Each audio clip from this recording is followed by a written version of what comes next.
Election commission ने hackathon को चुनौती दे डाली है। जी हां, दिल्ली से खबर इस वक्त की बड़ी मिल रही है, जिसमें साफ तौर पर जो इलेक्शन कमीशन है उसने चुनौती दी है हैकाथॉन को। सियासी दलों को चुनाव आयोग की चुनौती सीधे तौर पर है। चुनाव आयोग ने हैकाथॉन के लिए 3 जून की तारीख को सुनिश्चित किया है। सियासी दलों को चुनाव आयोग की सीधे तौर पर चुनौती सामने आ रही है। चुनाव आयोग ने हैकाथॉन को चुनौती दे डाली है।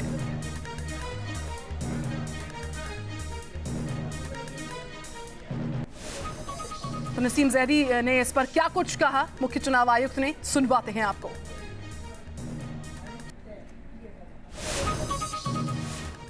पहली बात यह है कि ये कहा जाता है कि इलेक्ट्रॉनिक वोटिंग मशीन्स हैकेबल हैं। कमीशन बताना चाहेंगे कि हमारी मशीनें स्टैंड अलोन मशीन्स हैं और किसी भी इंटरनेट से कनेक्टेड नहीं होती हैं और ना ही किसी अन्य नेटवर्क से कनेक्टेड होती हैं। पूरी पोलिंग प्रोसेस में कोई चांस हैकिंग का नहीं है। हमारी इलेक्ट्रॉनिक वोटिंग मशीन्स में कहा जाता है कि वायरलेस, ब्लूटूथ इत्यादि से रिजल्ट्स बदले जा सकते हैं।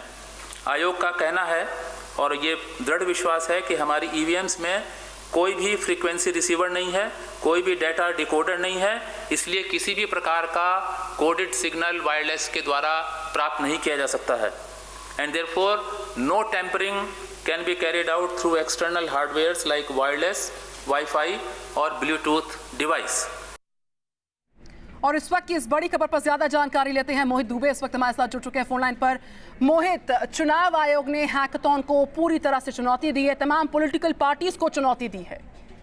देखिए, चुनाव आयोग ने सिरे से खारिज कर दिया है कि ईवीएम में किसी प्रकार की टैंपरिंग हो सकती है और लगातार चुनाव आयोग ये कहता रहा है, लेकिन आज बड़ी प्रेस कॉन्फ्रेंस करके ईवीएम का डेमो करवाकर ये साबित कर दिया है उसने कि टैंपरिंग नहीं हो सकती है और चुनौती भी दे दी है कि अभी भी आपके पास वक्त है, अगर आपको लगता है तो आइए। लेकिन किसी भी सियासी दल ने अभी तक दावा नहीं किया है कि हम टैंपरिंग को आके टैंपरिंग कर सकते हैं। चुनाव आयोग ने खुद ये बात कही है और साथ ही साथ ये भी हवाला दिया है कि विदेशों में जिस ईवीएम का इस्तेमाल किया जाता है, जिस मशीन का इस्तेमाल किया जाता है, उससे बेहतर मशीन हमारे पास है। और चुनाव आयोग ने यह भी कहा कि जो एक अफवाह फैलाई जा रही है कि विदेशी मशीनें हैं, बिल्कुल नहीं, देश की ही सारी मशीनें हैं और देश में बनाई जाती हैं और बिल्कुल हर स्तर पर उसकी जांच की जाती है और किसी भी प्रकार से उसमें छेड़छाड़ नहीं की जाती है। अगर छेड़छाड़ होती है तो अपने आप ईवीएम बंद हो जाता है। लिहाजा अब इससे ये साबित हो गया है कि किसी भी प्रकार की टैंपरिंग की बात जो सामने आती रही है, सियासी दलों ने जो आरोप लगाया था कि टैंपरिंग हो सकती है, उसे सीधे से खारिज